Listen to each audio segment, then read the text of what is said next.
Assalamualaikum warahmatullahi wabarakatuh. Apa kabarnya Bapak Ibu? Semoga selalu sehat dan diberi kemampuan untuk bersyukur. Alhamdulillah hari ini kita sudah dapat 3 hari ya puasa. Rasanya senang sekali karena pada bulan inilah Allah menurunkan semua berkahnya dan membuka lebar-lebar pintu taubat. Bulan inilah waktunya kita memperbanyak amal baik, memperbanyak ibadah dan lain-lain.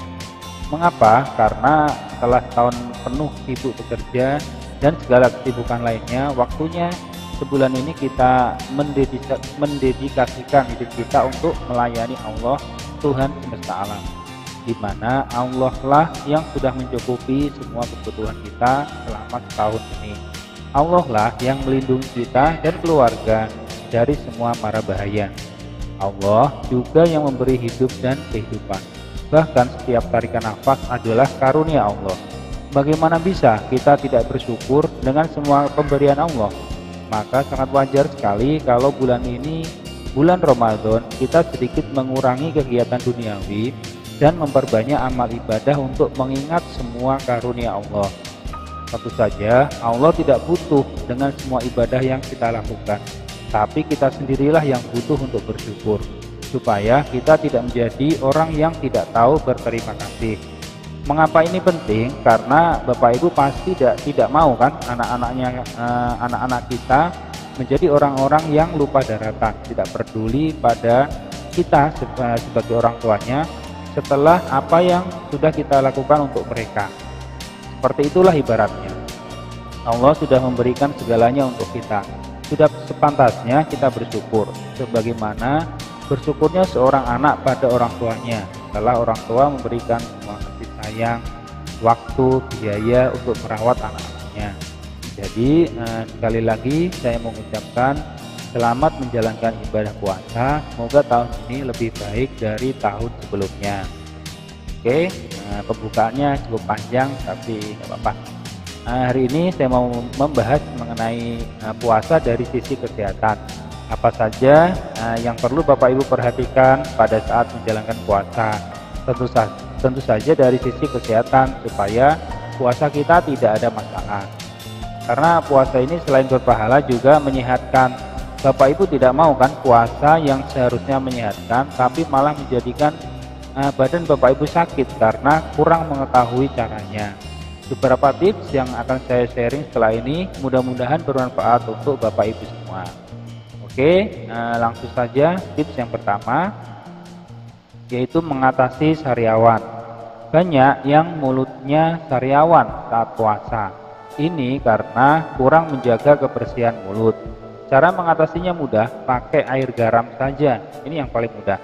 Caranya larutkan sesendok makan garam kasar pada segelas air dan airnya itu dibuat kumur-kumur. Selain untuk sariawan, larutan garam ini juga bisa untuk menghilangkan bau mulut.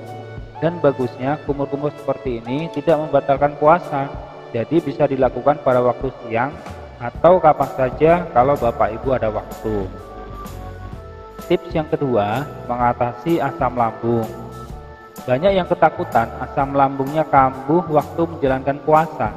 Mengapa begitu? Karena informasi yang salah dari ilmu medis modern bahwa lambung tidak boleh kosong kalau Bapak Ibu menderita asam lambung. Harus terus diisi supaya asam lambungnya tidak kosong. Ini adalah info yang salah. Lambung kita itu Bapak Ibu diciptakan Allah secara otomatis. Asam lambung hanya keluar kalau ada makanan di lambung. Kalau tidak ada ya asam lambungnya tidak akan keluar. Jadi puasa itu dijamin aman untuk lambung. Tapi mengapa Mas perutnya sering perih? Ya itu bagus karena waktu puasa adalah saat yang tepat untuk bersih-bersih lambung dari zat sisa dan kotoran yang selama ini tidak sempat dibersihkan karena lambung terlalu sibuk mencerna makanan. Pada waktu bulan puasa inilah lambung bisa memperbaiki dirinya sendiri, istilahnya regenerasi.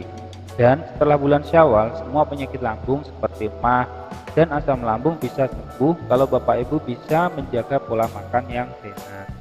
Pola makannya seperti apa? Ya tentu saja pola makan yang aman untuk lambung, yang tidak memberatkan lambung. Nah, perlu Bapak Ibu ketahui kalau makanan-makanan berlemak seperti daging, atau telur dan gorengan ini tidak baik untuk lambung karena sangat memberatkan.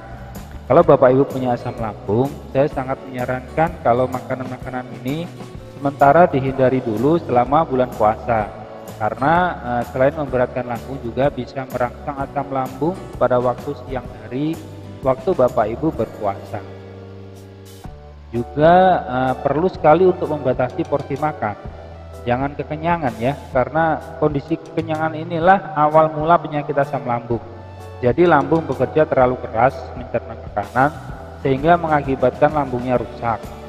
Batasi porsi makan dan alihkan perhatian Bapak Ibu untuk fokus pada ibadah. Insya Allah lebih sehat dan tentu saja lebih berpahala. Oh iya, untuk pengobatan lambung ini ada baiknya kalau Bapak Ibu rutin minum madu ya 2 kali sehari saja, dan jangan lupa menjaga pola makannya. Insya Allah asam lambung mudah sekali disembuhkan. Oke, tips yang ketiga yaitu mengatasi supaya tidak lemas atau haus. Ini juga sering Bapak Ibu alami waktu siang hari panas. Bapak Ibu merasakan lemas kurang tenaga, ternyata mudah sekali mengatasinya. Bapak Ibu hanya perlu untuk mengatur menu makannya saja, terutama menu sahur. Jadi apa saja yang harus diperhatikan saat sahur? Yang pertama, pilihlah menu karbo kompleks, misalnya nasi merah. Nasi merah mengandung lebih banyak vitamin dan mineral. Nasi merah juga lebih lama dicerna, sehingga bisa memberikan sensasi kenyang lebih lama dan bisa memberikan energi lebih banyak selama berpuasa. Yang kedua, konsumsi sayur lebih banyak. Serat yang ada dalam sayuran menyebabkan Bapak Ibu akan mengalami kenyang lebih lama. Mengapa? Karena serat ini dicerna lebih lama di dalam perut, tapi tidak membebani lambung. Tidak seperti daging yang walaupun lama dicernanya tapi menghabiskan banyak sekali enzim dan sangat memberatkan lambung dan usus dalam proses pencernanya. Yang ketiga, hindari minum minuman manis. Minuman manis akan menyebabkan kadar gula yang naik dengan cepat dan membuat Bapak Ibu ngantuk. Makanya minuman manis ini tidak cocok untuk sahur, hanya cocok diminum waktu berbuka saja. Menu yang dianjurkan adalah nasi merah, sayuran, dan tahu tempe atau ikan laut tanpa minuman manis. Oke, mungkin hanya ini saja yang bisa saya sharing hari ini. Semoga bermanfaat dan semoga Bapak Ibu sehat selalu. Wassalamualaikum warahmatullahi wabarakatuh.